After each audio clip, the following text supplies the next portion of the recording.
Welcome back, you night owls. Tonight we sink into a subject that may test your tolerance and perhaps even your gag reflex. You're stepping into history's shadowed corners where firelight flickers off patched canvas tents and the air is heavy with a smoke-stained musk. This is not the polished history of palaces or cathedrals. It's the raw, unfiltered existence of women who lived life always on the move, dragging families, belongings and habits across Europe's backroads. The ground crunches under your feet with old ashes and spilled stew. There's a damp wool blanket waiting for you, but I warn you now, you probably won't survive this night with your modern sense of hygiene intact. So, before you get comfortable, take a moment to like the video and subscribe, but only if you genuinely enjoy what I do here. And I'd love to know, what time is it where you are? Post your location and your local hour. I'm always fascinated by where these stories find you in the world. Now, dim the lights, maybe turn on a fan for that soft background hum, and let's ease into tonight's journey together. You step past the threshold of history, and suddenly the sights, sounds and smells of a Roma encampment envelop you. The first thing that strikes is not the colour of the women's skirts, though they swirl like flags in crimson, green and indigo, nor the glint of copper jewellery catching the firelight.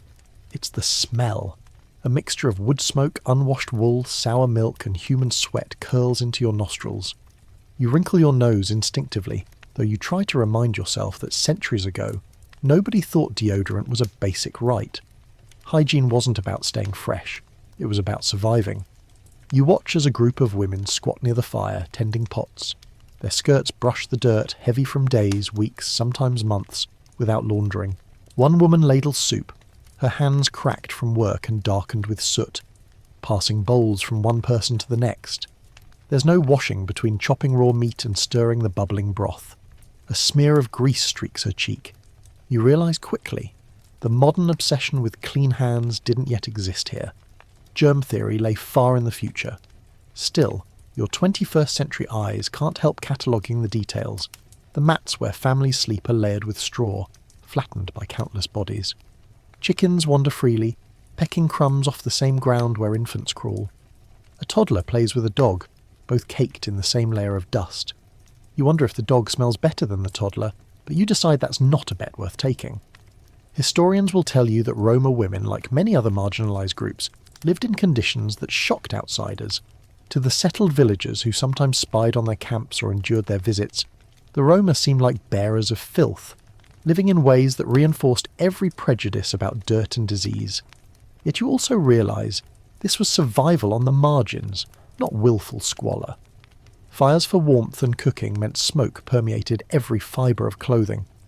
Constant travel left little chance to scrub garments on stones by the river, and water, precious water, was often guarded for drinking first. One mainstream fact about their presence is recorded again and again. Authorities across Europe, from Spain to Hungary, noted their camps as places of visible poverty, their hygiene habits used as excuses to banish or fine them. You see that in your mind's eye, officials riding into camp, wrinkling noses, issuing decrees, yet one quirky tidbit clings to the edge of this history. Some travellers recorded that Roma women deliberately smeared their faces with soot when entering towns, believing it kept away evil spirits or jealous glances. It was less about soap and more about magical protection, a kind of spiritual camouflage.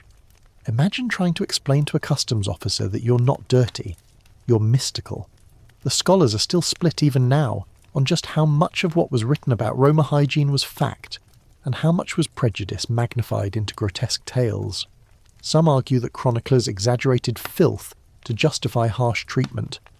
Others suggest that at least some of the habits, rarely washing clothes, cooking with unwashed hands, sleeping alongside animals, were genuine daily realities.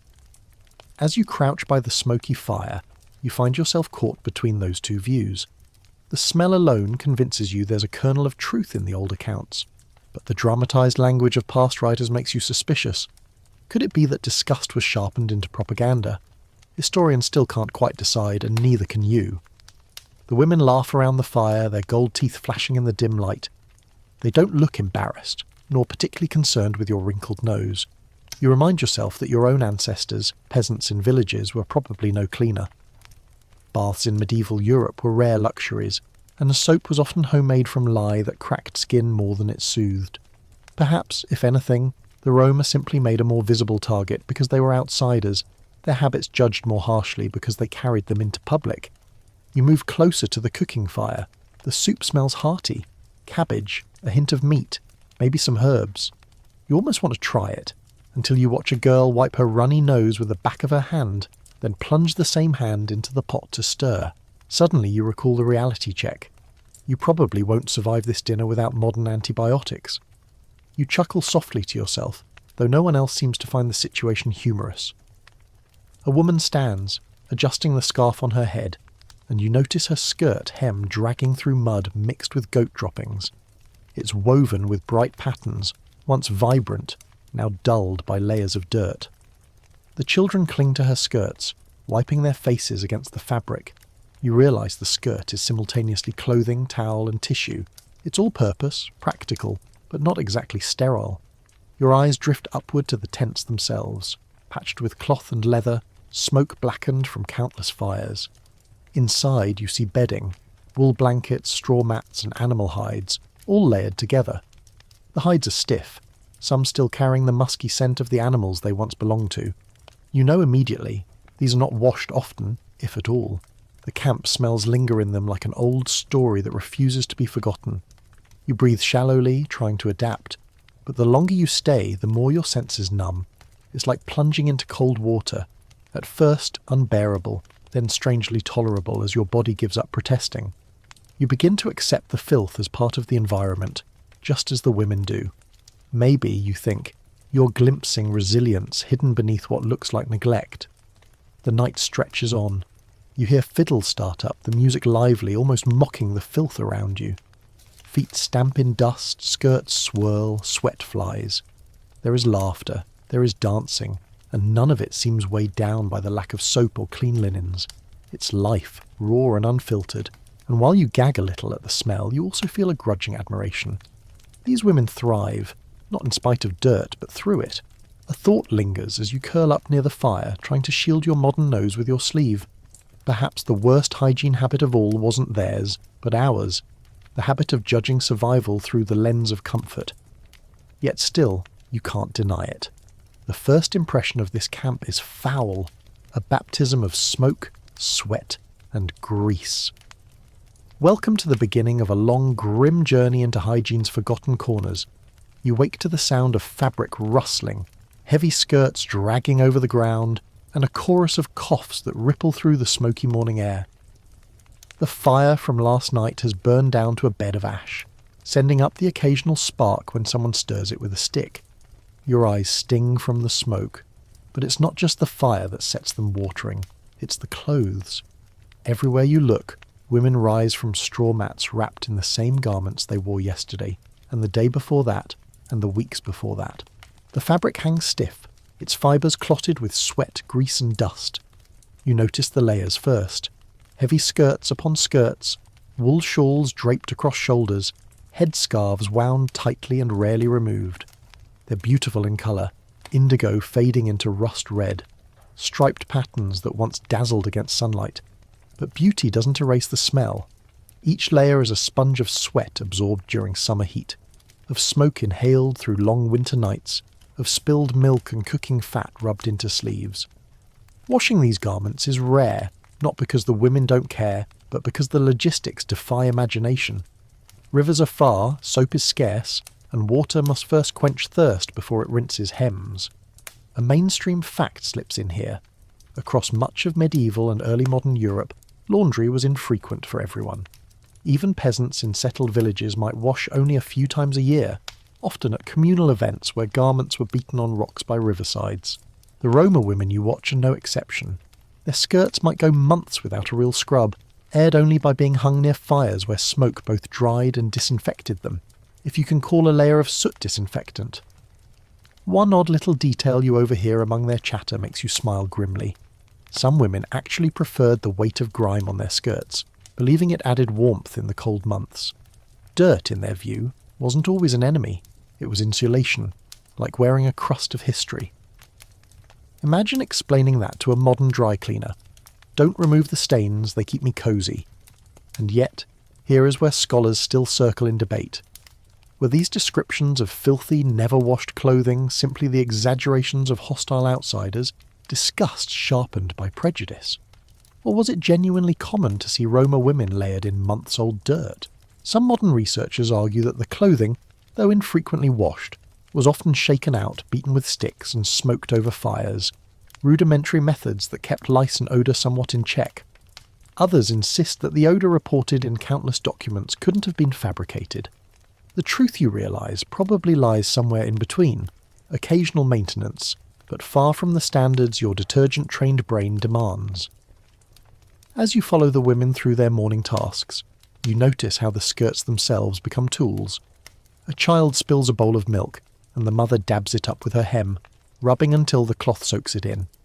Another woman kneads bread, flour puffing into the air, then brushes her hands down her apron, except the apron is just another skirt already smeared with grease. Clothing doubles as towel, napkin, rag and storage. A woman even pulls a hunk of bread from a fold in her skirt, wrapped loosely in cloth that looks as though it has not seen clean water since the last full moon. You step closer and notice texture. The hems are stiff, edges darkened by mud mixed with goat dung. The upper parts smell of sweat, faintly sour, layered over the musk of smoke. Every swirl of fabric carries particles into the air, motes dancing in the light like some kind of grim confetti. You stifle a cough, realising that when you inhale you're breathing centuries of trapped dust. The women, however, move as if none of this matters. Their pride lies not in cleanliness but in colour, in vibrancy. To them, the brightness of a scarf outweighs its odour. The shimmer of a skirt's embroidery outshines its grime. You realise their aesthetic values diverge sharply from your own. Beauty is in adornment, not sanitation. There's another curious tidbit that you can't ignore. Travellers in the 18th century recorded Roma women dyeing their skirts with vivid plant colours that sometimes masked stains. Rather than wash away dirt, they simply covered it with deeper pigments. A crimson dye not only refreshed the look, but also conveniently disguised wine splashes or mud streaks. You almost laugh at the thought. Fashion as camouflage for filth. Today you might call it stain-resistant fabric. You wander to the edge of the camp where garments hang on low branches. You expect to see them drying from a wash, but instead they simply air out in the breeze, smoke clinging to them like perfume. The idea seems to be that wind and time might strip away odours, even if water never touches the cloth. It reminds you of how people today sometimes leave jeans unwashed for months, claiming it preserves the denim. Except here, it's less a choice of style, and more a necessity born of scarcity. Historians still question whether villagers truly recoiled at Roma clothing because it was dirtier than their own, or because Roma garments represented something alien. Villagers wore drab homespun. Roma women wore flamboyant layers. Perhaps to the hostile eye the boldness of those colours became inseparable from disgust. Maybe the dirt was secondary, exaggerated to justify exclusion. It's a thought that lingers with you. How much of dirty is perception, and how much is soap and water? As day brightens, a woman adjusts her shawl, pulling it tight against the chill. You catch a whiff of wool steeped in smoke, lanolin, and human musk. It clings to your throat like a heavy vapour. Your eyes water again, and this time you laugh softly at yourself. What you find unbearable she wears like armour. Children dart past, their sleeves dragging in mud, their trousers caked with dust. Nobody scolds them. Dirt isn't treated as an enemy to be fought. It's the natural condition of life on the road. You sense a deep practicality in that attitude. Why waste precious water chasing something that will return within the hour? Better to accept, to endure. Still, as you sit by the fire and watch women stir pots, brush hands on skirts, tuck food into cloth folds, you can't shake the modern instinct screaming, "Wash it!" It gnaws at you like an itch. You're struck by the gulf of centuries, how something as small as a rinse of clothing marks the line between then and now. Night falls again. The same skirts still swish, carrying the day's dust into tomorrow. You realise this is continuity, not neglect. Clothing rarely washed isn't a lapse. It's a system of survival, one you'd never choose, but one they lived without apology. And so you curl up near the smoky fire once more, trying not to think about the fact that the blanket you're using smells like it has been steeped in sweat for a decade. You tell yourself you'll adapt. But deep down, You know your modern comfort will never quite forgive the stiffness of unwashed wool. The fire crackles low, casting a faint glow over the camp. You stretch awake, brushing stray strands of your own hair from your forehead. It feels oily from just one night near the smoke, and the thought makes you self-conscious. But then you glance around and realise that your discomfort would be laughed away here. For the women who move about the camp, tying scarves, adjusting braids, or simply letting thick tresses spill over their shoulders, hair is not about shampooed freshness. It is survival, identity, ornament, and yes, a quiet battlefield against the crawling life that makes it a home. You notice a mother seated on a low stool tugging a comb through her daughter's hair. The comb is wooden, its teeth rough, and it catches with a scratch that makes you wince. The child whimpers as the mother leans closer, inspecting each section of scalp. With a practiced pinch, she crushes something between her nails and wipes it on the hem of her skirt.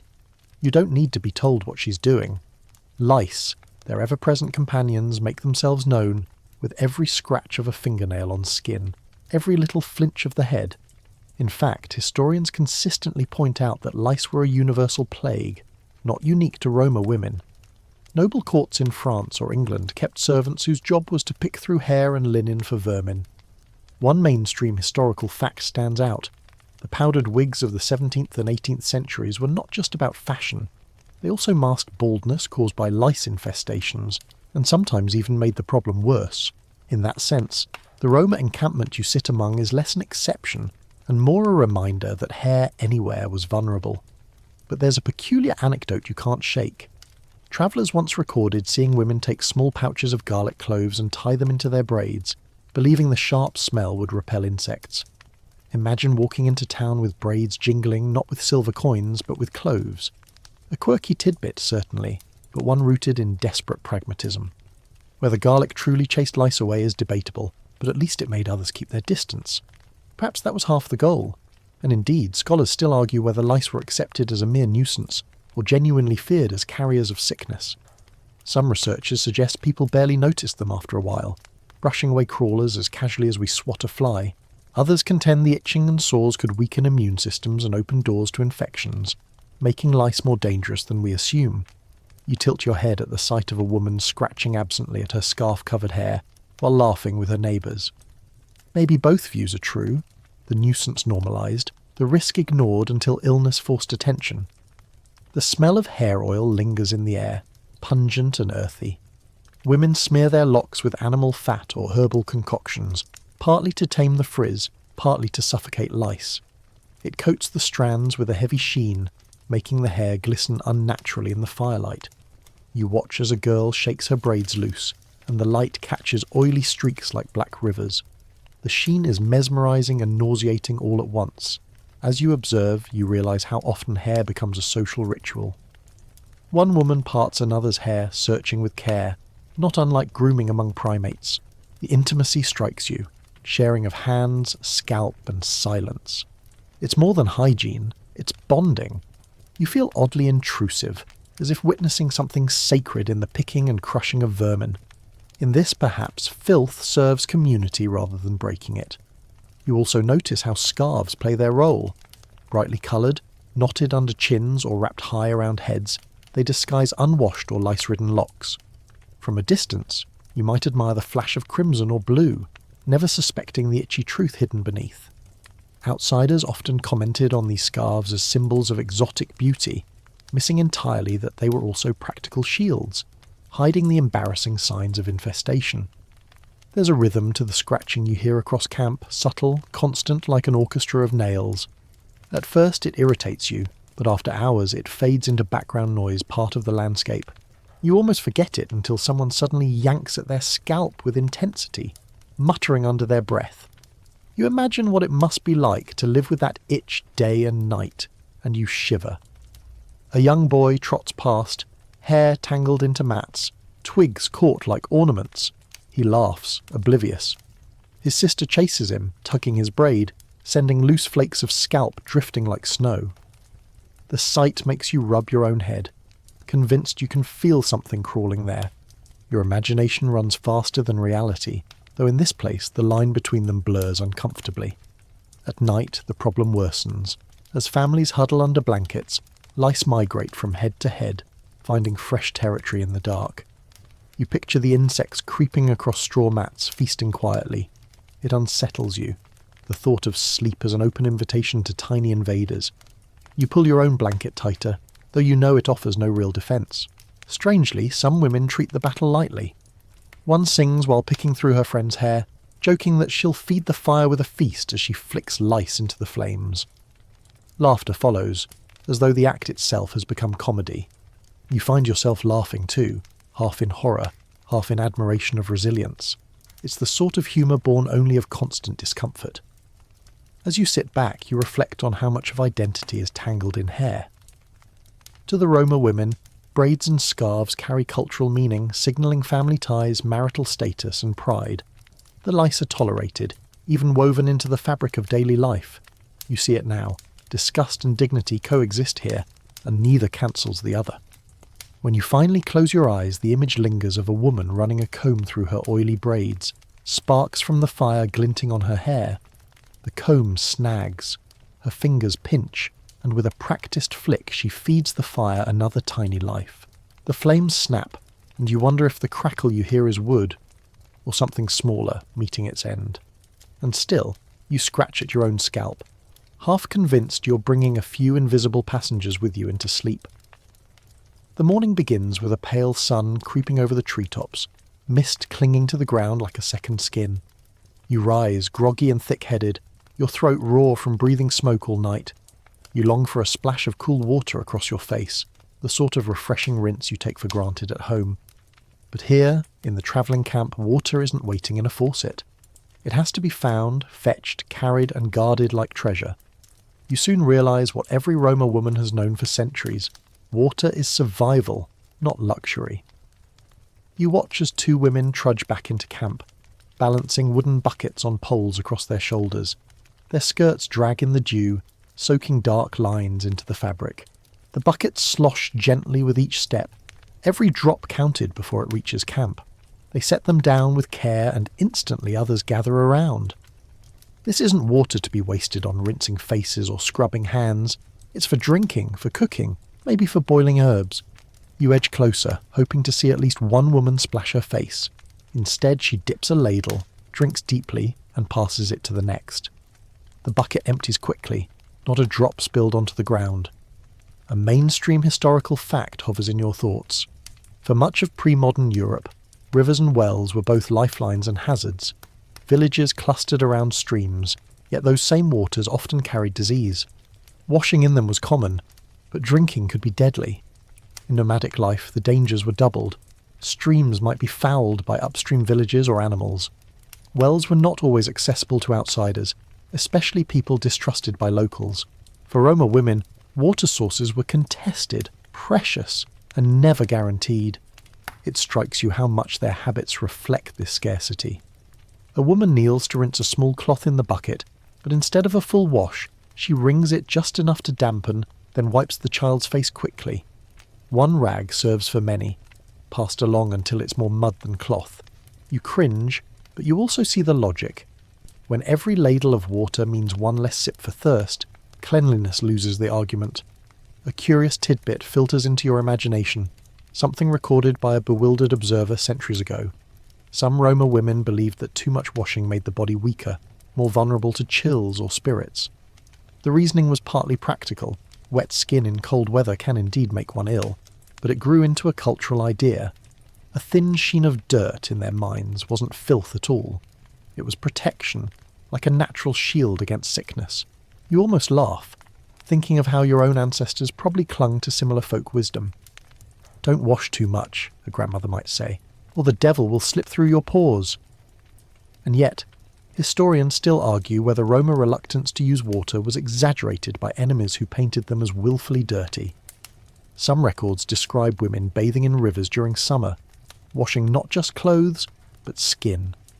Others insist they avoided bathing almost entirely, citing modesty, superstition, or practicality. The truth, you sense, lay in circumstance. If the stream was safe, if the day was hot, if time allowed, then perhaps they washed. But more often, water went to the pot, not the body. You sit near one of the buckets, watching a girl dip her hands, then lick her fingers instead of drying them. The gesture is childlike, innocent, and yet it reminds you sharply of what water means here. No waste, not even drops left on skin. You think about your own life, the gallons that run unnoticed while brushing teeth or waiting for the shower to warm. Here, a single cup is measured like currency. The campfire flares as a pot is set to boil. Water hisses as it meets iron, and steam curls upward. You breathe it in greedily, the moisture almost soothing against your dry throat. But you know this pot will be soup, not a wash basin. The herbs thrown in are for flavour, not fragrance. The idea of bathing in such a pot is laughable. Food first, always. Later you walk with two women to the river. The trek is long, the ground muddy, the air damp with morning chill. The river itself flows sluggish and brown, eddies swirling with debris. They glance upstream before filling their buckets, eyes narrowed as if judging whether some village has dumped refuse today. You notice them push aside floating branches, ignoring the fine film of scum. Water is water. They fill quickly and turn back, as if the longer they linger, the more suspicious the water becomes. As you follow, you hear one woman murmur about spirits in the water. She throws a pinch of herbs into the stream before leaving, a small ritual to appease whatever lurks unseen. It's a moment of superstition intertwined with survival, and you wonder, is she warding off evil, or just hoping luck keeps sickness away? You'll never know, but it lingers with you, the way she threw away something valuable. Herbs, just to feel safe drinking. When night falls, you see children with cracked lips, their thirst partly quenched, partly ignored. You want to offer them a wash, to pour a little stream over their hands. But you know that would be scandalous, even selfish. Washing, in this place, is almost obscene. Water is life, not soap. You curl under your blanket, skin itchy with smoke and sweat. You long for a bath, a basin, even a trickle to rinse your eyes, but none comes. The last drops of the day are poured into a pot bubbling with cabbage and meat. You inhale deeply, letting the steam cleanse you only in imagination. You tell yourself, tomorrow perhaps they'll find a clearer stream. Tomorrow perhaps someone will bathe. But you know that tomorrow's water will still vanish into bellies, not basins. The day settles into its rhythm, and by midday the camp is alive with smells that drift thick through the air. Wood smoke, boiled cabbage, charred meat fat, and the unmistakable tang of sour milk. Your stomach growls despite yourself, even though your modern sensibilities recoil. It is mealtime, and the women gather with children circling them, waiting for food. Pots are lifted from the fire, and the bubbling contents slosh into wide, dented bowls. There are no neat portions, no personal plates, and certainly no forks wrapped in clean napkins. Instead, the women set communal bowls down on the ground, and everyone reaches in together. You lean closer, curious and uneasy.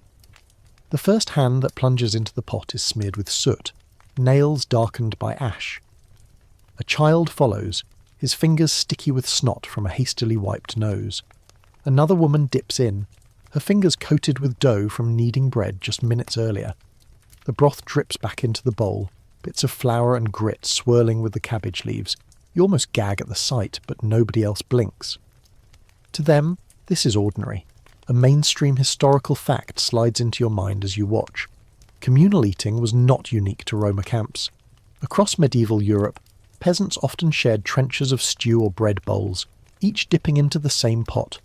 Hygiene, as you think of it, simply wasn't part of the vocabulary. Eating together was about community, about ensuring everyone got a share. The idea of a private dish would have seemed strange, even wasteful. But here in the Roma camp, the habits come with their own peculiar twist. You notice one woman spitting into her palm before patting down a loaf of bread, smoothing cracks before she tears off chunks for others. A quirky little detail, perhaps, but one rooted in practicality. Spit was thought to soften and even preserve the bread from drying out too quickly. It makes you flinch, but the children accept their pieces with smiles, chewing happily. And here's where scholars keep circling in debate. Were such descriptions of unsanitary habits exaggerated by hostile outsiders who wanted to frame Roma as uncivilized?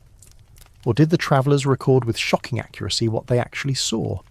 Some historians argue that communal bowls were simply a cultural practice, no dirtier than those of settled peasants, exaggerated by prejudice. Others point to accounts of people falling ill after sharing food, and argue that the bowls, unwashed and passed between dozens, must indeed have been nests of disease. As you sit there, staring at greasy hands dipping and redipping into broth, you can't help thinking the truth might lie in the steam rising from that very pot. It both nourishes and contaminates at once. The scene plays out in waves. Children's hands dive in with glee, sloshing broth across the rim. Dogs nuzzle close, licking at spills. A goat noses its way to the edge and is shooed off half-heartedly, leaving behind a spray of drool. The bowl is moved an inch further, and the eating resumes as if nothing happened. You wonder how anyone survives this with their stomach intact. You watch a girl scoop out a piece of boiled meat, then pass it to her brother. He bites once, grimaces, and drops the remainder back into the bowl. The meat floats for a moment before another hand snatches it out. The cycle repeats until every scrap is consumed. Sharing, in this place, is absolute. Nothing is wasted, not even half-chewed food. The bowls themselves are battered and blackened, clearly never scrubbed with soap. Instead, they are rinsed occasionally with water if available, more often wiped with rags already filthy from other chores. Grease streaks cling to the sides, layered from countless meals past. You imagine the flavours of weeks mingling together. Cabbage from yesterday, goat from last week, ash from every fire in between. You wonder whether the bowl's surface has absorbed more history than wood. You sit closer to one group of women, trying to ignore the instinctive shiver of revulsion. A toddler dips both hands into the bowl, splashing broth across his chest, and squeals with delight. The women laugh, wiping him off with the edge of a skirt, then continuing to eat as if nothing had happened. That skirt, you realise, will carry the smell of broth until it merges with the smoke, until dirt buries it. The cycle of grime never ends. It simply moves from bowl to hand to fabric, settling into every layer of life. One woman catches you watching and grins, flashing gold teeth. She gestures with a dripping piece of bread, as if inviting you to join. You hesitate. To accept would mean dipping your hand into the same bowl already seasoned with everyone's saliva and soot. To refuse would be an insult. You reach out, tearing a piece of bread from her hand, trying to avoid contact with her greasy fingers. The bread is warm, dense, and sour. It tastes better than you expect, but your stomach clenches at the thought of what else lingers on it. As you chew, you remember something recorded centuries ago. Outsiders often accused Roma camps of spreading disease, blaming their communal meals and poor hygiene. Yet historians now suggest that epidemics were as much caused by crowded towns, filthy streets, and stagnant wells as by these travelling camps. The blame, you realise, was often less about truth and more about prejudice. Still, staring at the glistening film of grease floating on the soup, you can see why the image of unclean stuck so stubbornly in people's minds. The sun dips lower as the bowls empty. Some are licked clean by children, others by dogs when nobody watches. The scraps vanish quickly, absorbed into eager mouths, leaving nothing but streaks and crumbs. A woman picks up a bowl, wipes it once with her skirt hem, then sets it aside for the next meal. There will be no scrubbing, no soap, no rinsing with clear water. The next stew will be poured straight into the same vessel, history layered atop history. You sit back, queasy and oddly fascinated. The communal bowls are more than just dirty dishes. They're symbols of survival, of togetherness, of a life where private boundaries don't exist. Food binds people here as much as filth does.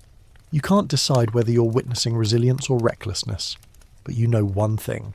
You'll never look at your own dinner table the same way again. The firelight fades and the smell of grease lingers on your hands. You wipe them on your blanket, shuddering. But then you laugh softly, because that's exactly what they would do. The camp smells before you even open your eyes. A stale thickness presses against your face like an unwelcome blanket, making each breath heavier than the last. You shift, hoping for a pocket of fresh air, but there isn't one. Smoke from damp firewood, the tang of sweat steeped into wool, the sour note of curdled milk. These scents knit themselves together into a permanent haze. It clings to everything. The pots, the bedding, the skirts, the hair. And now, inevitably, it clings to you. You sit up and catch sight of a woman shaking out a shawl by the fire. Dust puffs into the morning air, rising and settling again on her shoulders. She doesn't notice. The shawl smells strongly of smoke and grease, and when she drapes it around her again, it becomes part of her very being. You realise that here, odour isn't just an accident of life, it's a companion, as constant as hunger or thirst. A mainstream historical fact drifts across your thoughts. In pre-modern Europe, smell was everywhere. Cities reeked of open sewers and tanneries. Even royal courts had halls heavy with sweat and perfume. People simply lived closer to their own odours. What shocks you now would have been ordinary then. Still, the intensity of the Roma camp hits you differently. The blend is sharper, rawer, as if no layer of incense or church smoke has softened it. And then, a quirky detail surfaces as you watch one woman rub crushed garlic over her armpits before tying her blouse. Some believed strong scents could disguise worse ones. Garlic, onions, herbs, these were perfumes of necessity. To your nose it only adds another pungent layer, but she smiles, seemingly pleased with herself. You can't help thinking it's the historical equivalent of spraying more deodorant over yesterday's sweat. Effective? Questionable? Committed? Absolutely. Yet scholars continue to dispute just how foul these camps truly were. Did outsiders exaggerate, painting Roma women as unbearably stinking to justify their exclusion from towns? Or were the accounts accurate, the stench genuinely overwhelming? Some suggest prejudice sharpened descriptions, while others argue the blend of animals, unwashed clothes, and constant smoke must have been impossible to miss. You breathe in again, unwillingly, and admit the historians who wrote of overpowering odour might not have been exaggerating at all. A child runs past, sticky with yesterday's stew, his face glistening under the dirt. He laughs, the sound bright, and for a moment you forget the smell, until he crashes into you, leaving a smear of grease on your sleeve. The scent follows you, stubborn, impossible to rub away. You find yourself tugging your collar over your nose like a makeshift mask. The women seem immune. They laugh and work as though nothing lingers in the air. To them, the odours are markers of daily life. Smoke means warmth, sweat means labour, sour milk means food saved from spoiling. You begin to sense that what repels you comforts them. These scents tell them they are alive, together, surviving another day. As evening falls, the air grows heavier. Fires smoke more as damp wood resists burning. Sweat thickens after a long day of chores. The ground itself exhales, damp with animal waste and human spillage. You sit by the fire, eyes watering, and wonder how anyone can endure this without complaint. But then you hear laughter again. Stories traded, songs sung. The odours do not silence joy. They surround it, frame it, even become part of it. You realise you have adjusted slightly. The sharpness dulls, replaced by a kind of numb tolerance. It's unsettling, how quickly the nose surrenders. The stink that seemed unbearable this morning now feels like background hum. You almost laugh at yourself. Maybe you too are learning what it means to live with odour as a constant companion. The next morning you awaken not to birdsong, but to the sound of grinding. A flat stone scrapes against another, crushing something green into a pulp. You rub your eyes and peer through the thin smoke curling above the fire. There, a woman crouches low, her skirt spread wide in the dirt, both hands busy mashing herbs into a thick paste. Around her, the sharp smell of garlic mingles with the resinous tang of pine needles, an improvised perfume brewing in the open air. You edge closer, curious.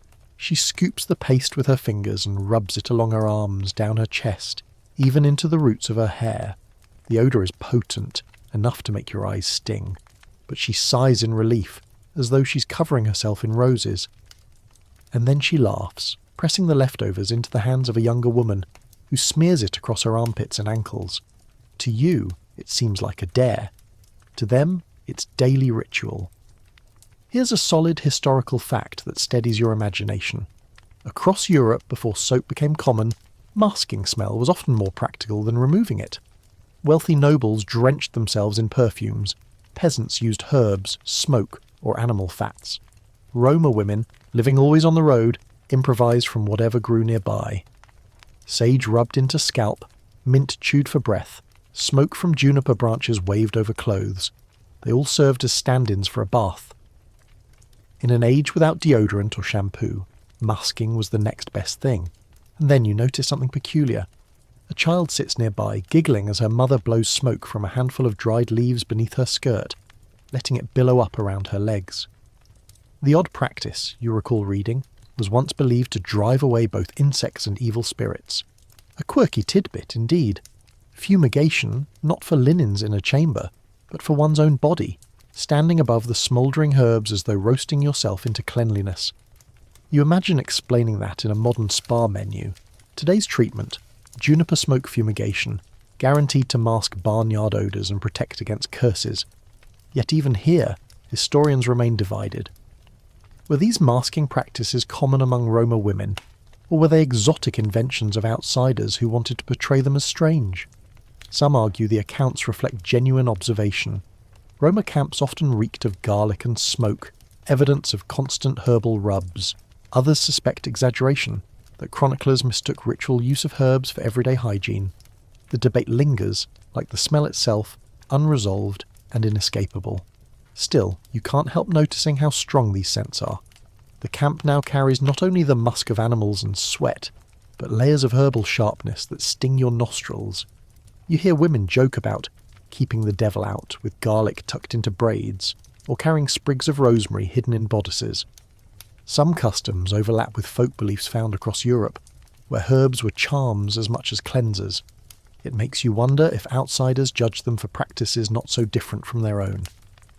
You follow one woman to a nearby stream. She dips a bundle of mint and thyme into the water, then rubs the dripping leaves along her face, sighing in pleasure. You half expect her to wash, but instead she simply inhales deeply, tucks the herbs into her bodice, and returns to camp.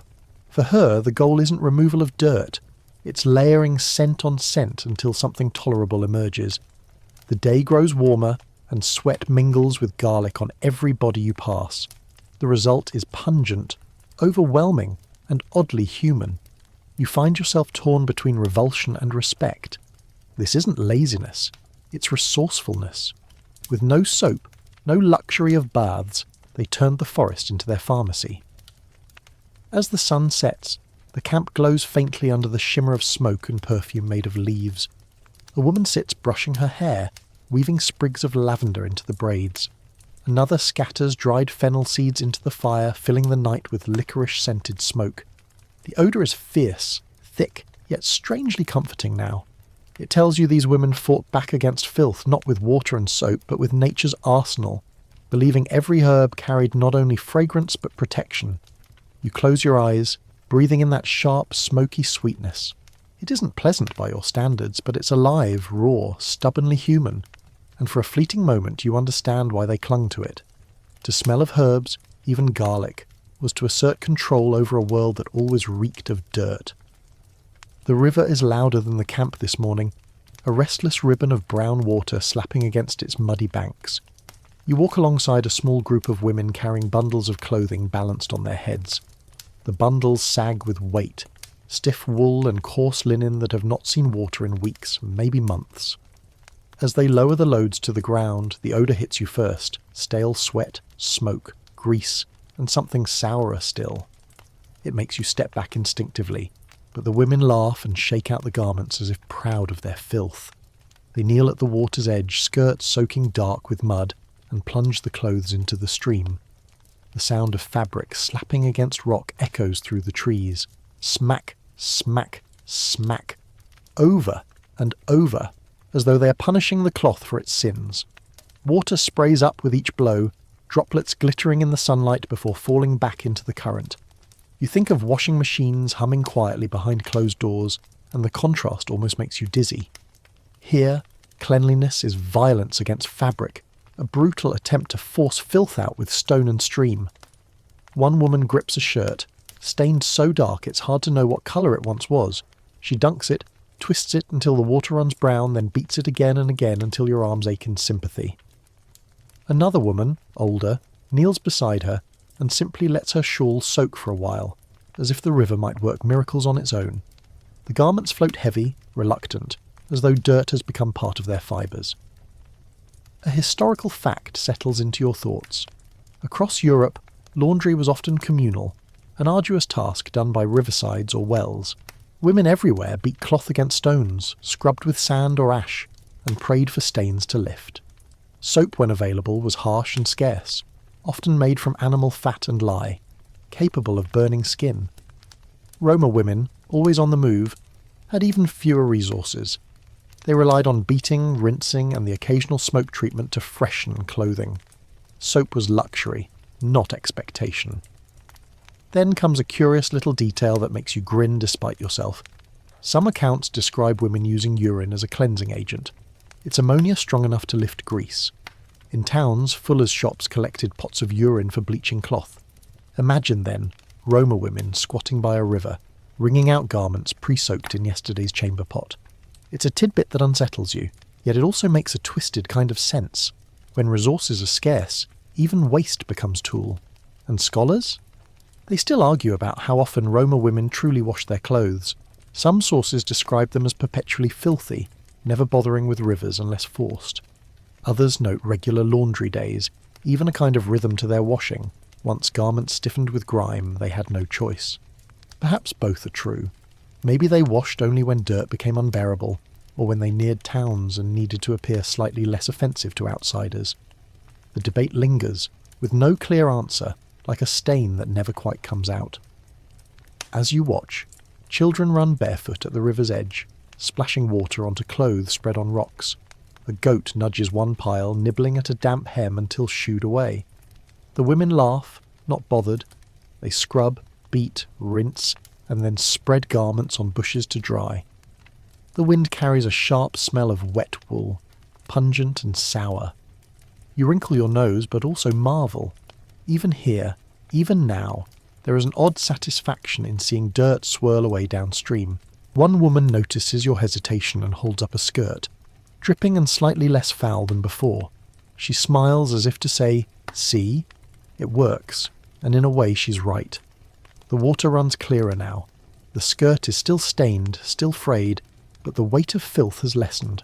She wrings it once more, water streaming down her arms, and lays it flat to dry in the sun. Her pride is real, even if your nose disagrees. The beating continues all afternoon, a relentless rhythm that becomes background music to the camp's chatter. Stories are told, jokes shared, even gossip traded over the pounding of cloth. You realise laundry is not only hygiene, it's social ritual. The women laugh loudly, their voices carrying downriver. It's as if the labour, heavy and smelly as it is, binds them together. As the day wanes, the garments stiffen on bushes fluttering in the breeze. They will not smell fresh by your standards. They will smell of river mud, of smoke from the fire they'll soon hang near, of the same bodies that wear them day after day. But for these women, the laundry has been done. The dirt has been lessened, the cycle renewed.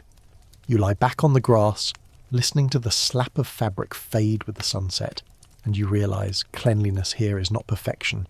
It is persistence, a battle waged with stones and streams, fought until exhaustion, only to begin again next month or next season. Dirt is never defeated, only delayed. The night falls heavy, and you find yourself lulled to half-sleep by a chorus you never imagined would be your lullaby. Goats bleat low and restless, chickens rustle in straw, a dog snores with a guttural growl at your feet. You roll over and come face to face with a sheep's broad eye glinting in the firelight. It blinks slowly, as if you are the intruder here, not it. You remember that in this camp walls are made of canvas, floors of dirt, and boundaries between species are thin as smoke. The air carries a layered perfume, acrid goat dung, sharp ammonia from chicken droppings, and the sour musk of dogs that haven't known a wash in their lives. You shift uneasily as a hen clambers over your blanket, leaving behind a streak of filth you try not to notice. Children laugh, chasing her in circles before collapsing back into the straw. Nobody scolds them for the mess. This is not just home to the people, it is home to the animals too. A mainstream historical fact whispers at the edge of your mind. For centuries, across Europe, humans and animals shared quarters. In peasant cottages, pigs rooted under beds, cows warmed families through winter, chickens pecked near hearths. For nomadic Roma, the practice was not unique but intensified.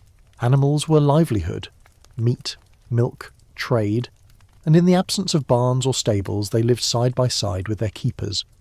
Warmth and food security outweighed cleanliness. And then comes a curious detail that makes you laugh under your breath.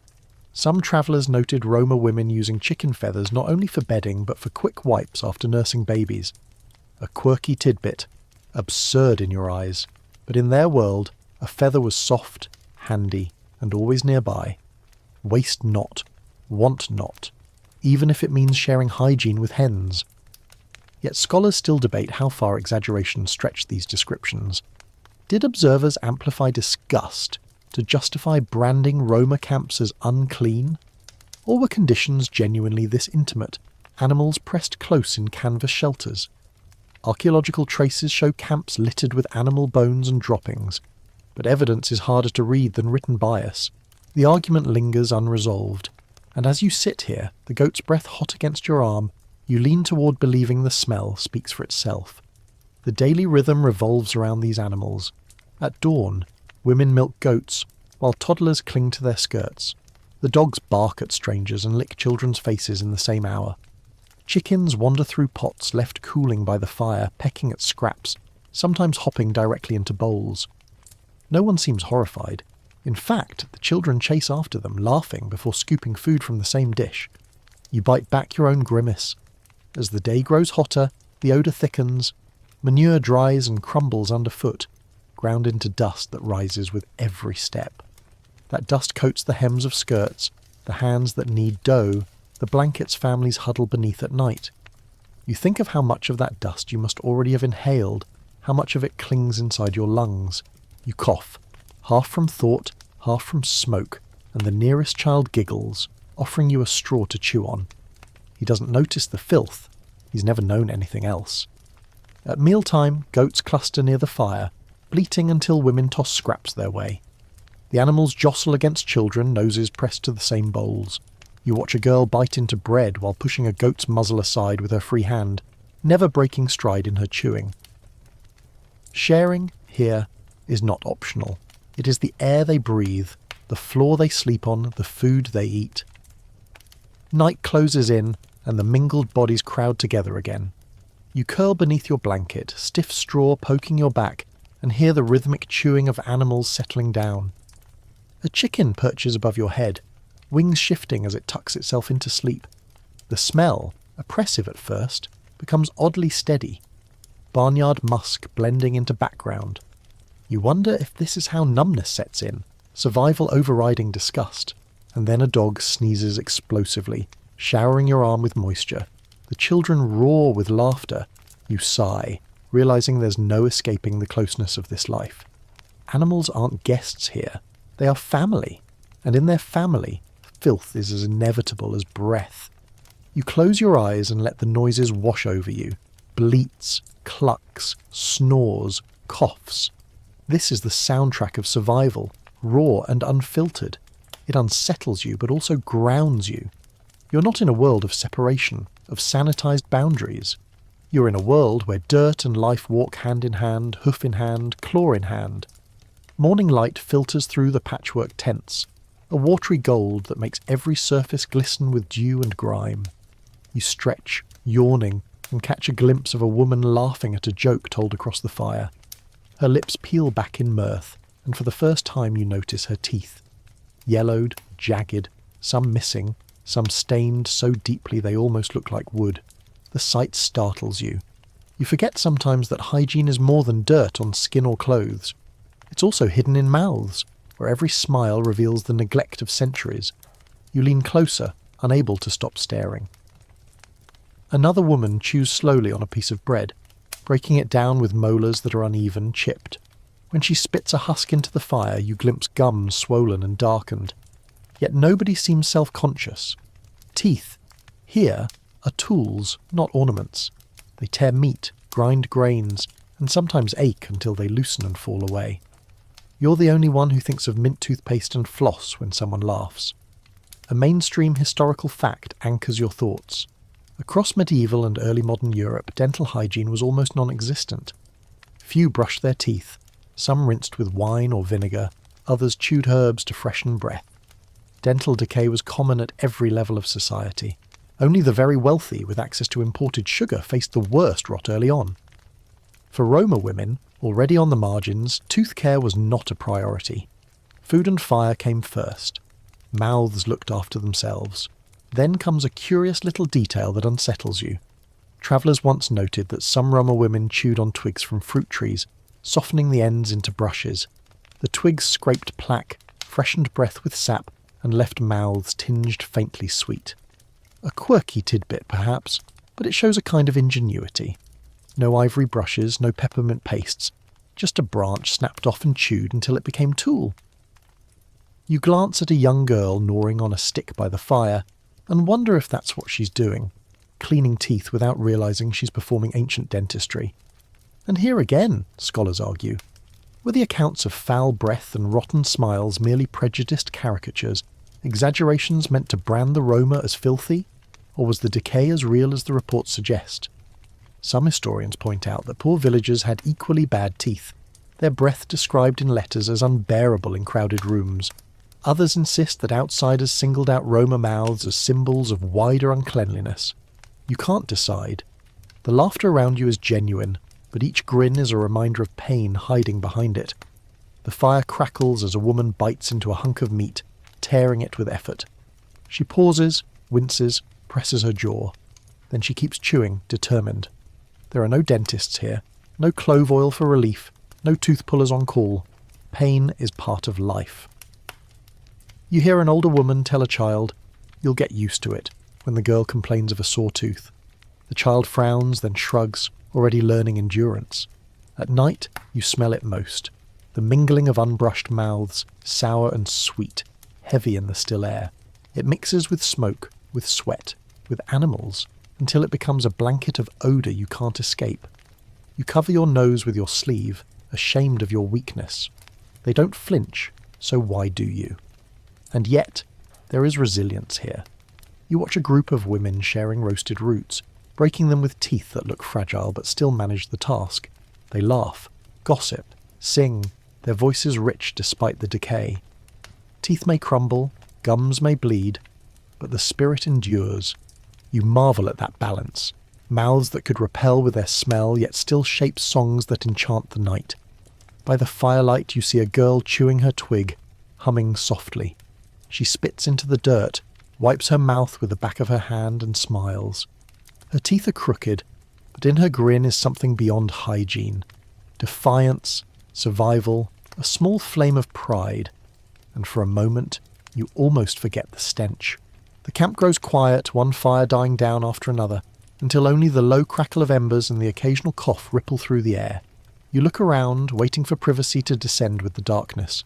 But there is no privacy here. Families huddle together in clusters, bodies pressed shoulder to shoulder on straw mats that smell as old as the road itself. You watch as women spread their skirts over the straw, children crawl in after them, and men settle down wherever there is space left. The mats creak, scratch, and release a musty odour every time someone shifts. You lower yourself onto one of these makeshift beds and instantly feel the uneven texture. Bits of stalks poke your skin through the thin layer of fabric. The smell rises around you, old sweat, smoke, animal dander, and something faintly sour that makes your stomach twist. It is not one person's odour, but the accumulation of dozens of nights, dozens of bodies, dozens of damp mornings when the mats were never aired, only reused. A mainstream historical fact anchors this moment. Across Europe, shared bedding was normal for centuries. Peasant families often slept together in one bed, children packed against parents, sometimes even lodgers or servants squeezed in. Beds were expensive, straw and wool were scarce. For Roma families who carried little with them, mats made from straw or reeds served the same purpose. Shared warmth meant survival. Hygiene was secondary. Yet a curious little detail makes you shudder. Some travellers wrote that the mats were rarely changed until insects forced the issue. Fleas, lice and bedbugs thrived in the layers of straw, feasting at night. One observer even noted that mats were sometimes burned entirely, when they became too infested, replaced only when new straw was gathered, a quirky practice to treat bedding as disposable once it became more alive than lifeless. You glance down at the mat beneath you and wonder how many generations of vermin have claimed it, and historians still argue about whether outsiders exaggerated these depictions.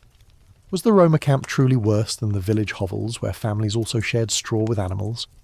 Or did prejudice amplify disgust, turning ordinary poverty into a horror story. Some modern scholars suggest that accounts of filthy, vermin-ridden mats reflected more about the writer's biases than the truth. Others argue that the smoke-soaked, mud-caked bedding was undeniably foul. You lie here, feeling the prick of something crawling on your ankle, and decide that both prejudice and reality probably combined to create the reputation. The intimacy of these mats is startling. You feel the rise and fall of bodies breathing beside you. A child rolls over and drapes an arm across your chest. A woman snores softly a few feet away. There are no barriers, no separate rooms, no my space, and yours. Every cough, every sneeze, every shift of the body is shared by all. The heat is overwhelming, and yet the women seem accustomed, pulling children closer rather than pushing them away. The smell grows heavier as bodies warm through the night. Sweat soaks into the mats, mixing with last night's stew spilled on skirts, the smoke still clinging to shawls, the faint odour of goat dung carried on boots. You breathe shallowly, trying not to gag, and yet, despite your discomfort, you recognise the practicality. Cold nights demand closeness. Survival is more urgent than cleanliness. As dawn nears, the mats stir with movement. Women rise first, their skirts rustling as they step over sleeping children. They fold the mats not to air them out, but to clear space for the day's chores. The straw is left as is, crawling with whatever it has collected. You wonder how anyone avoids sickness in these conditions. But then you remind yourself, they rarely did. Illness spread quickly in such quarters, and when it did, it was often blamed on curses or spirits rather than vermin. Still, there is tenderness here.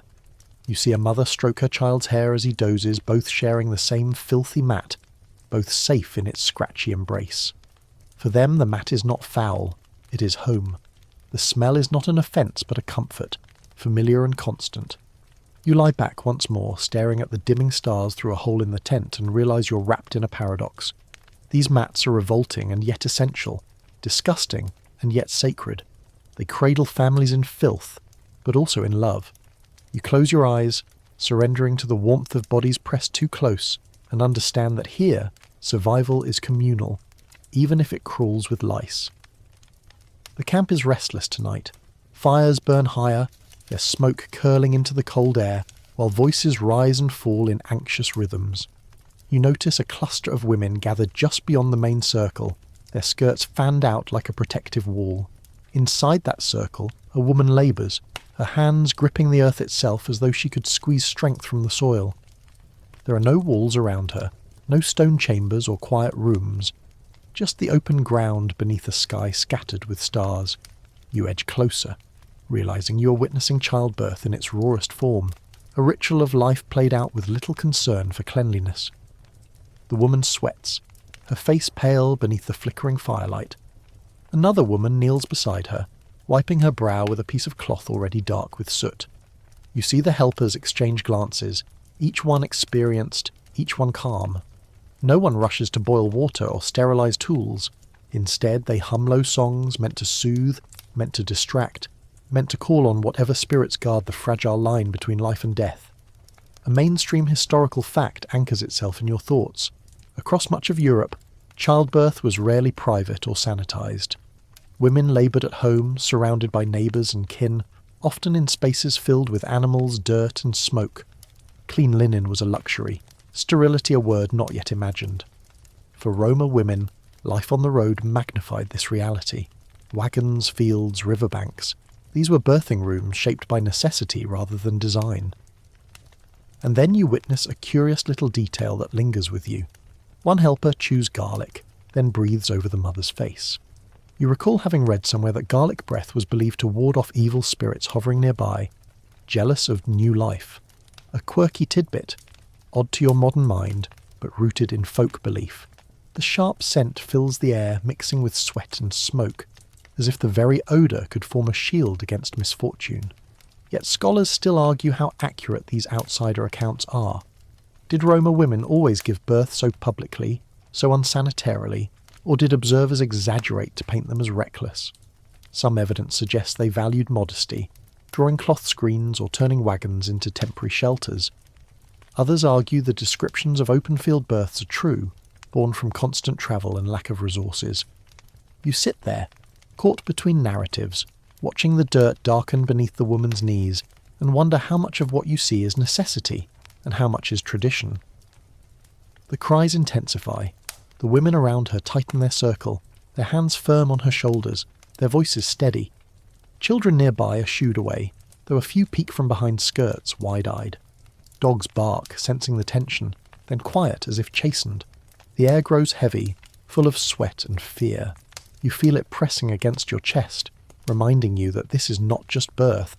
It is a gamble, with no doctor, no midwife trained in anatomy, no clean instruments waiting nearby. And then, with one final groan, the child arrives. A helper catches the newborn, slippery and red, in a shawl that looks no cleaner than the mat you slept on last night. The baby wails, voice sharp as flint against the night, and the women cheer softly. One ties the cord with a strip of cloth torn from her skirt. Another wipes the child with handfuls of rags, smearing blood and mucus into fabric already crusted from other uses. You recoil, but they smile, their relief overwhelming. The child is alive, the mother breathing, and that is victory enough. The smell grows stronger. Iron from the blood, sweat thick as syrup, smoke clinging to every cloth. You gag slightly, ashamed of your reaction. The women do not falter. They wrap the infant in the sooty shawl and place it against the mother's breast. She cradles the child, her face slack with exhaustion but glowing faintly in the firelight. The filth of the moment doesn't matter. Life has arrived, and that outshines everything else. As the camp quiets, you notice something else.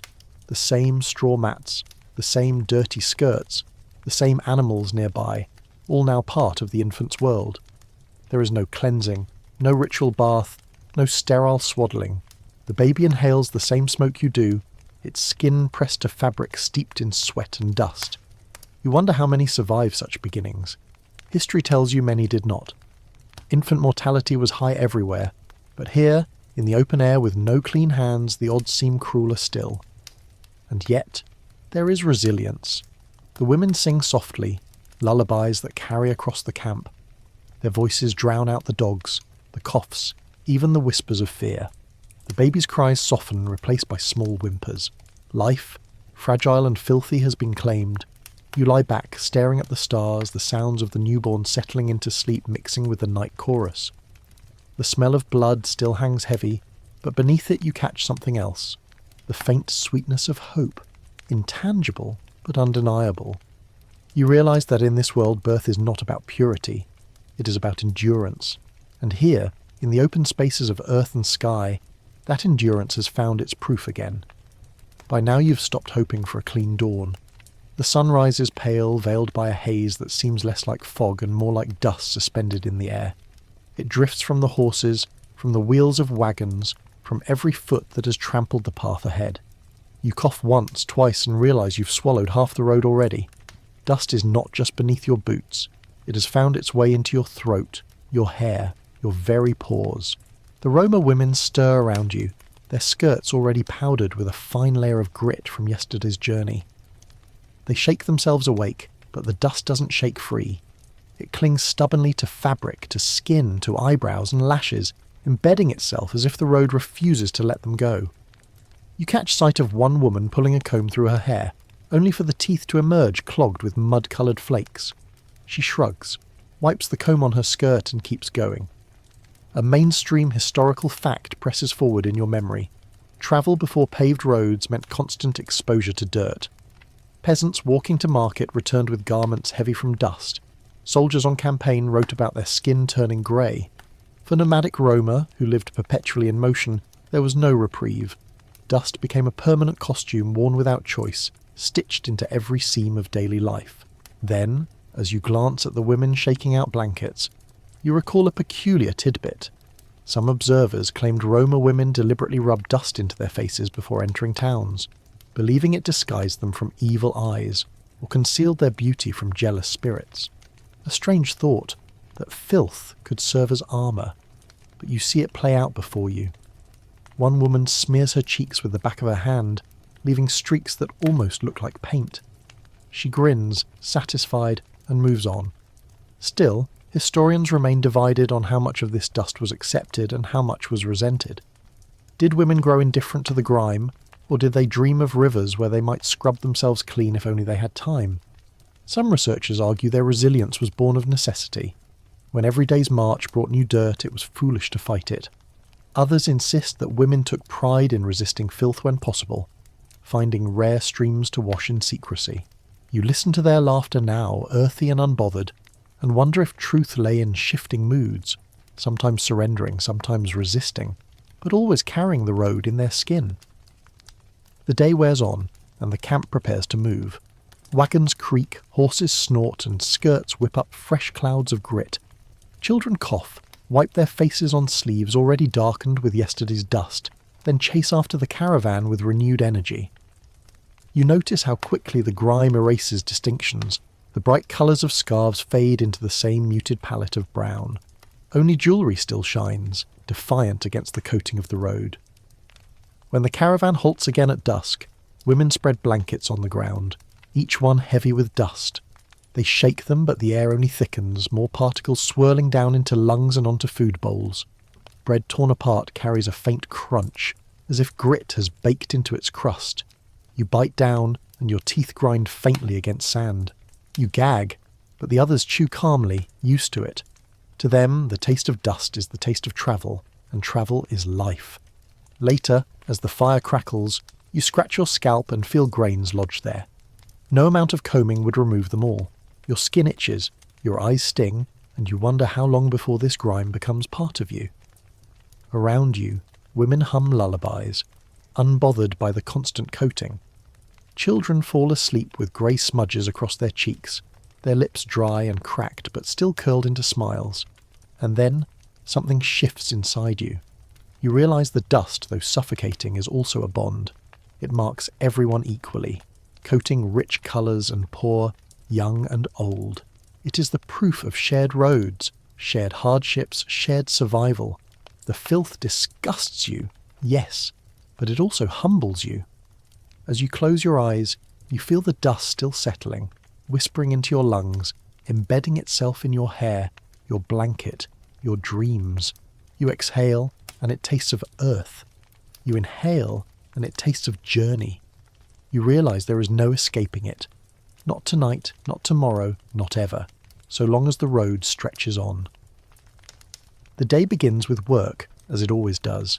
Smoke rises from the centre of the camp, and the women are already busy at their endless rotation of chores. You watch one of them skinning a rabbit, her knife slick with blood, her hands stained deep red. She sets the carcass aside, wipes her fingers once on her skirt, and moves directly to kneading a lump of dough waiting on a flat board.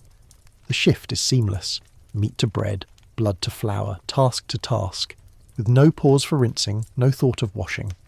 The bread still rises beneath her palms, but your stomach tightens at the sight. This is not a moment of negligence, it is a rhythm of survival. Water is too precious, too far, too slow to waste on washing hands every time they shift from hide to food. Work must flow, uninterrupted. Children tug at hems, animals bleat for scraps, pots need stirring, wood needs chopping. To stop for soap and water, if either even existed here, would mean chores left undone, meals delayed, children hungrier. Dirt is folded into life as easily as salt into dough. A mainstream historical fact steadies your thoughts. Hand-washing as a hygienic habit didn't become common in Europe until the 19th century, after germ theory gained traction. Before that, even physicians moved from dissecting cadavers to delivering babies without rinsing their hands, spreading death with every touch. In the context of such history, Roma women were not exceptional. They reflected a wider world where unwashed hands were simply hands at work. But then comes a curious little detail you recall from scattered travel accounts. Some Roma women believed spit could serve as a cleanser. A woman might lick her palms before handling dough, convinced the act purified her skin. A quirky tidbit, both unsettling and strangely logical when water was scarce. You see one mother do exactly this now, spitting into her hand before smoothing her daughter's hair, then turning back to stirring stew as if nothing were odd about it. Historians, however, still argue whether the chroniclers exaggerated these habits to frame Roma as deliberately filthy. Was it true that women moved freely between dirty tasks and food preparation? or were such descriptions sharpened by prejudice? Some suggest travellers, already inclined to see Roma as outsiders, noticed every unwashed hand more harshly than they would among villagers. Others insist the accounts were too consistent, too frequent, to dismiss entirely. Watching the greasy hands press dough into flat cakes, you feel the argument twist inside you. Maybe exaggeration played its part, but maybe not by much. You sit closer to the fire and observe more carefully. A woman stretches leather with her bare hands, scraping away remnants of flesh, then without hesitation breaks bread for her children. Another tends to a goat, milking into a bowl, then dips those same fingers into the pot of soup to taste it. She licks her fingertips, smacks her lips, nods approvingly, then stirs again. No one blinks. This is the cadence of their lives. The children mimic it too. One boy pulls a stick from the fire, blackened with soot, then grabs a piece of bread with the same hand. Another rubs mud between her fingers while playing, then joins the circle around the pot, dipping those fingers into the broth. Laughter follows, not scolding. Dirt is not treated as dangerous here. It is simply omnipresent, another ingredient folded into daily bread. The odour builds as the day unfolds. Sweat, smoke, meat, milk and earth mingle, thickening the air. The food smells hearty, rich with fat and herbs, but you cannot ignore the fingerprints of grime smeared across every bite. You're torn between appetite and revulsion, caught in the strange middle ground where survival and disgust coexist. Later, you follow a group of women working hides by the riverbank. They scrape, stretch, salt, and roll, their hands crusted with animal grease. A child arrives with a bowl of porridge, and one woman accepts it gladly, dipping her crusted fingers straight into the mush. She eats with gusto, then licks her hands clean and returns to the hide. You shiver, but she seems satisfied, nourished, unbothered. By dusk, the cycle repeats. Pots of soup bubble, bread bakes on flat stones, children gather with eager hands. No one has paused to rinse. The day's labour still clings to every palm, every nail, every fingertip. And yet, life carries on. Stomachs fill, songs rise, laughter echoes. You realise that here, hygiene is a luxury eclipsed by immediacy. Hunger waits for no washing. As you curl beneath your blanket, your own hands itch. You long for clean water, for soap, for the cool relief of washing away grime. But around you, the camp settles without such thought, content in its dirt. You close your eyes and whisper to yourself a truth you don't want to admit. These unwashed hands, filthy as they are, still built, fed, and carried entire families across centuries. And in their own way, that persistence cleanses more than soap ever could. The camp stirs with unusual excitement tonight. Instead of the steady rhythm of work and weary silence, there is laughter spilling over like wine, shouts of greeting, music trilling from fiddles. A festival is underway. Wagons are drawn into a wide circle. Fires are stoked higher than usual, and the air quivers with anticipation. Children dart between skirts, men drag barrels to the centre, and women prepare food in quantities that defy your sense of scarcity. Yet the celebration comes with a cost. You can smell it long before you see it. The air is thick, almost viscous with odours. Meat roasting on spits drips fat into the flames, hissing and sputtering until smoke carries the greasy scent across the clearing. Bowls of stew, already clouded with yesterday's grime, are ladled out by hands blackened with soot. Wine sloshes from leather flasks, spilling down chins and splattering into the dirt. The earth quickly turns into a sticky mosaic of food, drink, ash, and footprints. You step cautiously, your boots making a soft suction sound with every move, as if the ground itself is chewing. A mainstream historical fact surfaces in your mind. Festivals throughout Europe were rarely clean affairs. Villagers crammed into market squares for days of dancing and feasting, leaving streets coated with refuse, ale, and human waste. Even royal courts after banquets reeked of overturned wine and half-chewed meat tossed under tables. Among the Roma, whose camps turned into temporary carnivals, filth was not exception, but expectation. Then a peculiar little detail catches your attention. You see a woman smear her lips with the last of the stew in her bowl, then deliberately drag her sleeve across her mouth. The greasy mark shines like war paint in the firelight, and she laughs, twirling into the circle of dancers. It reminds you of accounts where Roma women were said to embrace the mess of festivals, even adorning themselves with the remnants of food and drink as part of the revelry. A quirky tidbit indeed, that stains could become decoration, filth transformed into festivity. Yet scholars continue to argue whether such descriptions were coloured by bias. Were Roma festivals truly wilder, dirtier, more unrestrained than village fairs? Or did observers, already primed to despise the Roma, sharpen their pens to portray chaos where there was simply joy? Some insist the music, the dancing, the communal feasts were scapegoated as excess, painted filthier than reality. Others point to the undeniable conditions of open-air celebrations: smoke, mud, wine, and sweat mingling into an inescapable haze. As the music swells, you can't help but be pulled into the chaos. Fiddles scrape, tambourines jingle, feet pound dust into clouds that cling to damp skin. The women spin in skirts already stiff with old dirt, now streaked with fresh wine as men splash flasks in drunken delight. Children lick the drippings from their fingers, then grab more bread from bowls crawling with eager hands. A dog darts into the fray, seizing a hunk of meat dropped into the mud, only to be chased by shrieking laughter. The odour intensifies as the night deepens. Sweat pours down faces, soaking into shawls and bodices. Smoke thickens, clinging to every curl of hair. Wine seeps into the ground until the soil itself smells intoxicating. You gag, but you also laugh, because the joy is infectious. For all the filth, the festival feels alive in a way that clean, ordered spaces never do. You watch as two women collapse in laughter, rolling onto mats stained with spilled stew. One lifts her skirt, wiping her greasy hands before tugging her child onto her lap. The child burrows against her, unbothered by the mess.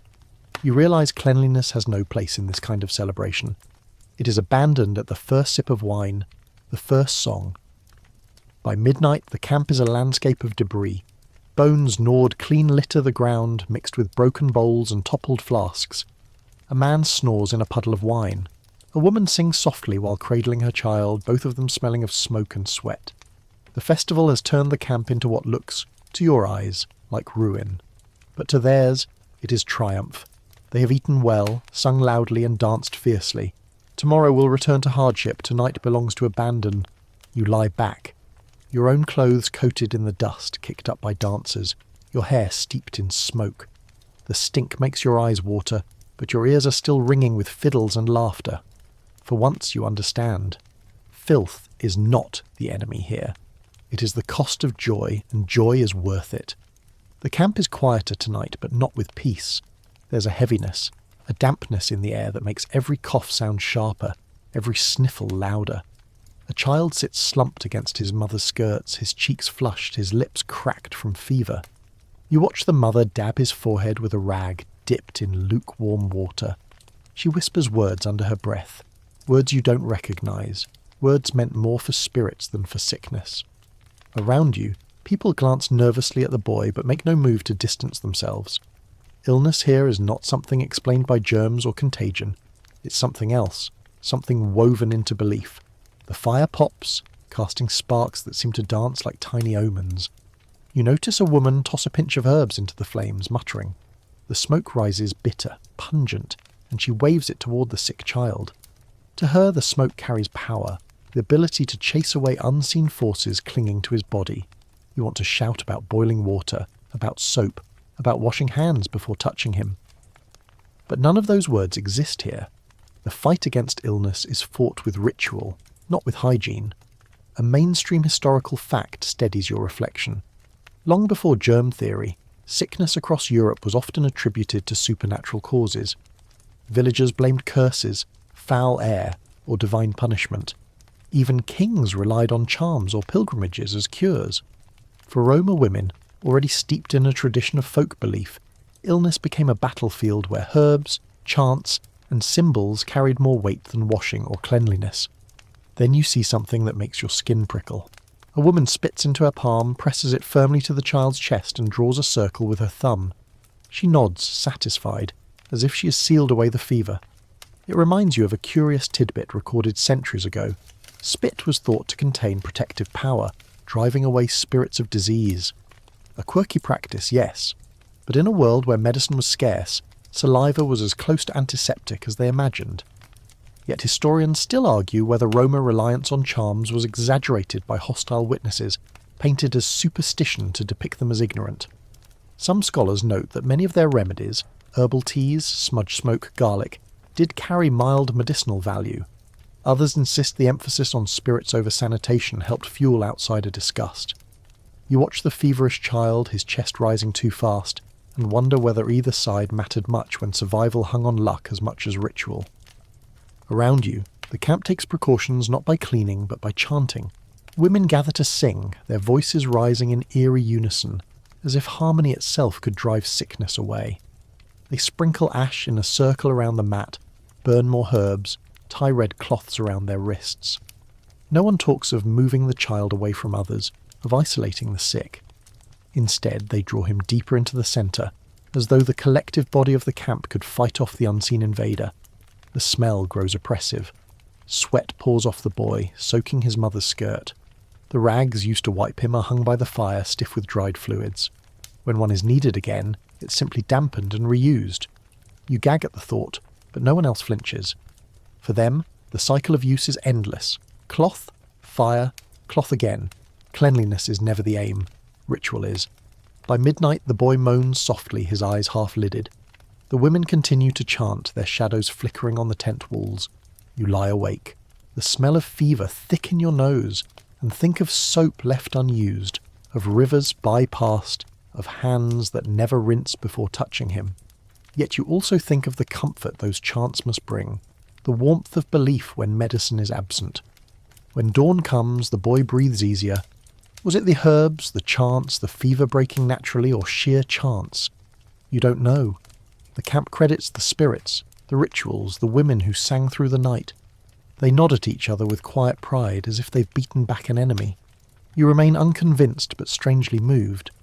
As the day begins, you catch your own reflection in a pool of water, and realise you too are smeared with soot, coated in dust, your hands unwashed from yesterday's bread. You sigh, almost laugh. Perhaps it isn't only the Roma who live with spirits. Perhaps you too have begun to believe in forces beyond hygiene. Because in this place, where dirt and devotion intertwine, belief itself feels like the only clean thing left. The morning opens with the usual haze of wood smoke and dust, but today your mind drifts less to the odours and more to the words that have followed these people through the centuries. You recall sitting in libraries, reading old travel accounts that painted scenes of filth so lurid you almost doubted their honesty.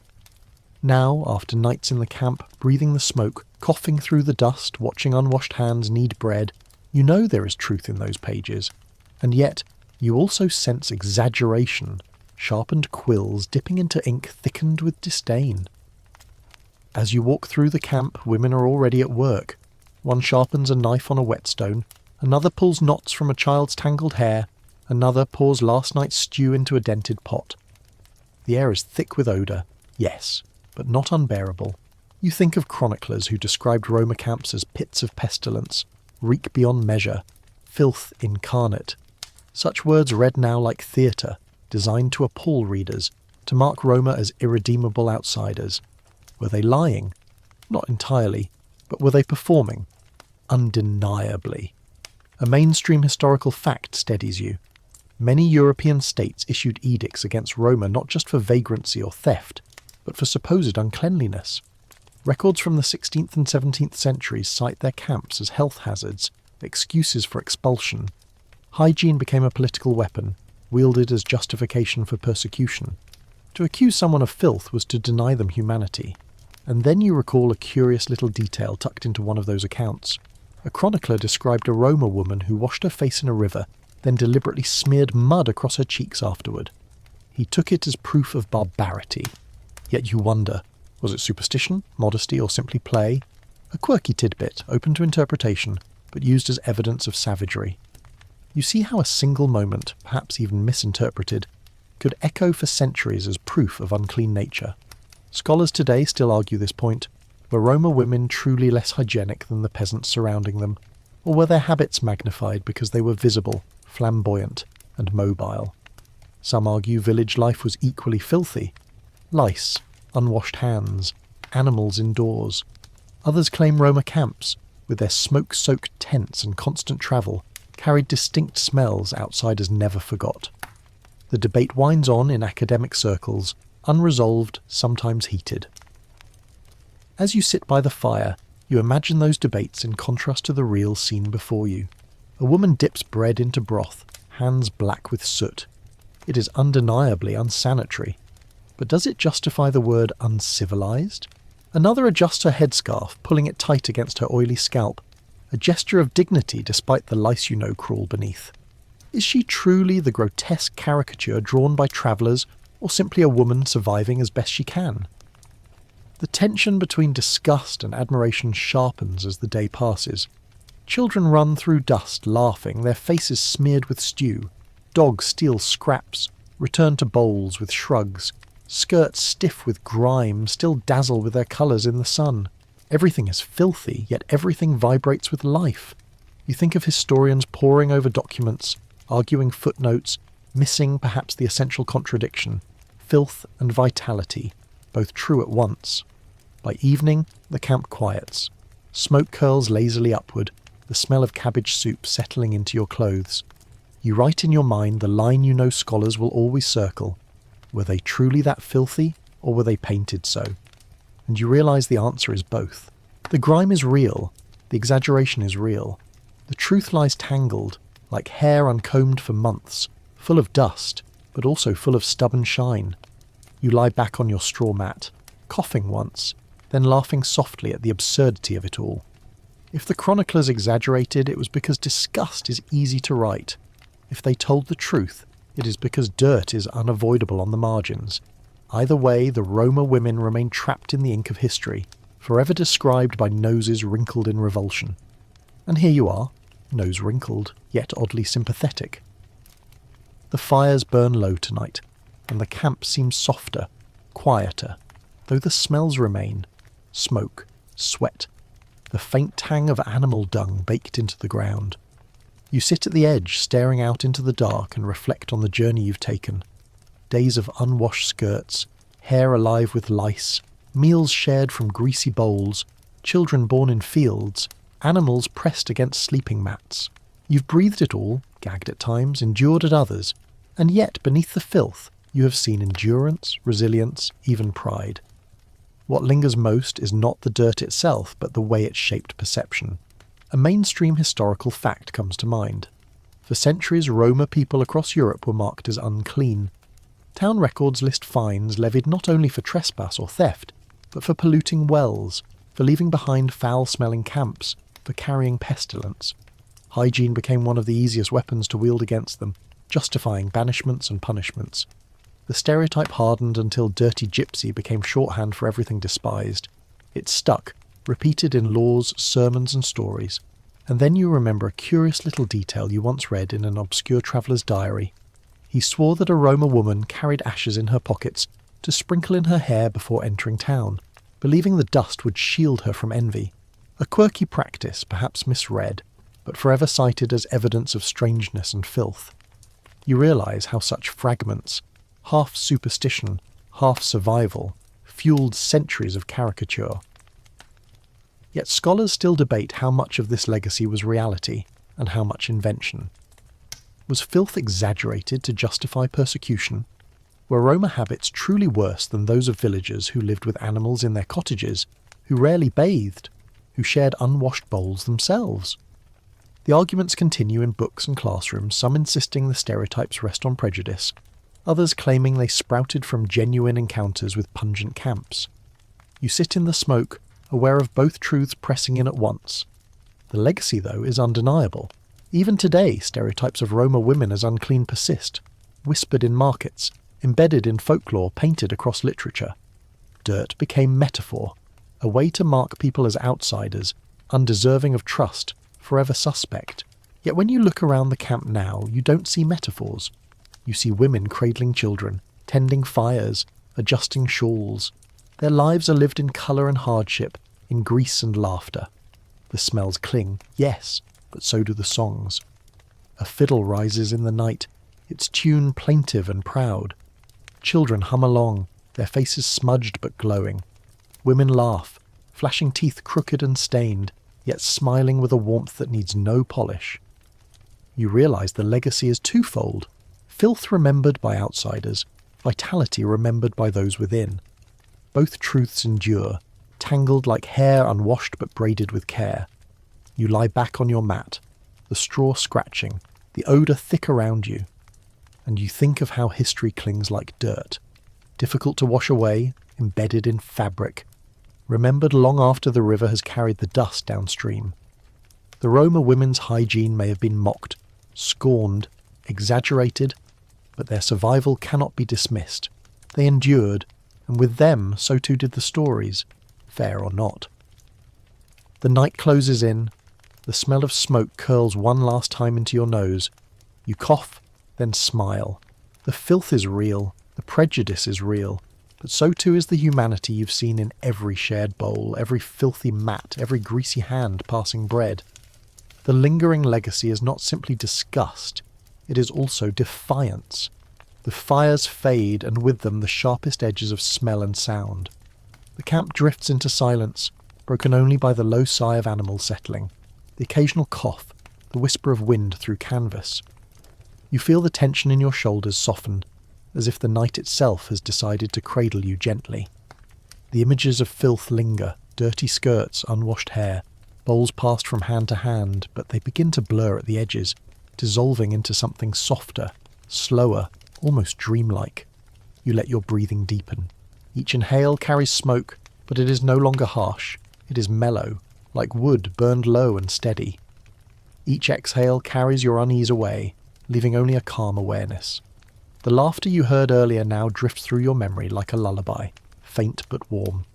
The dirt and grime no longer repel, they simply fade into the background, part of a life that existed long before you, long before soap and clean water were expected luxuries. You remind yourself that what you witnessed is history, filtered through time, bias and survival. The women lived with filth, yes, but they also lived with strength, song and endurance. Their hygiene habits, disgusting to your modern senses, were woven into a rhythm that sustained families for generations. That rhythm has passed, leaving behind stories, some true, some twisted, all part of the long tapestry of human survival. As your eyes grow heavy, the last images fade, skirts swaying in firelight, braids scented with herbs, bowls emptied and wiped on hems, straw mats crowded with bodies pressed close. You let the camp drift into shadow, its smells and sounds dissolving into quiet. The journey ends not in disgust, but in calm reflection. Sleep comes, carrying you gently beyond the dirt.